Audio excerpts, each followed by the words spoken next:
Through this Last Supper, Jesus revealed to his disciples the meaning of love and sacrifice that required his own death. Later, he spoke in parables about the one who would betray him, and also foretold that Peter would deny him. After the meal, that night, Jesus went with his disciples to the Garden of Gethsemane. There, he said to them, "Stay awake and pray." He went a little further and prayed deeply, saying, "Father, if it is possible, let this cup pass from me. Yet not my will, but yours be done." In the quiet night, as darkness fell over the garden, a crowd gathered.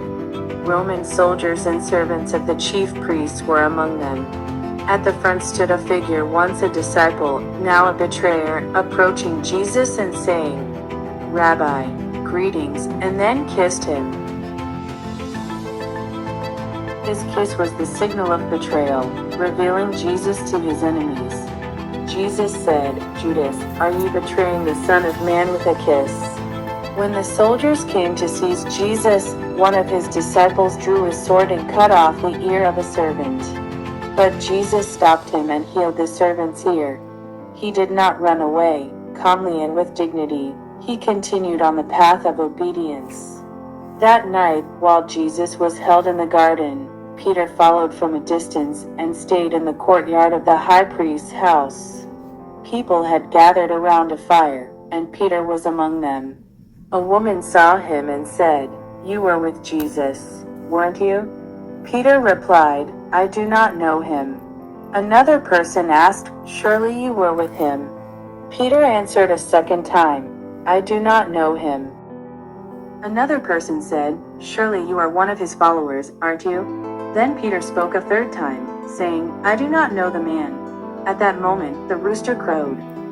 Peter remembered Jesus' words, "Before the rooster crows, you will deny me 3 times." Peter went outside and wept bitterly. His tears were full of sorrow and regret. Jesus was covered in blood. His entire body was wounded from the severe beating, and a crown of sharp thorns pressed into his head. The soldiers mocked him and placed him on the heavy wooden cross. Jesus silently carried the cross and walked toward Golgotha. Each time he fell, the soldiers forced others to help lift the cross, yet he bore it with patience. Many women followed, weeping. Jesus said to them, "Do not weep for me, but weep for yourselves and for your children." At Golgotha, Jesus was crucified between 2 thieves.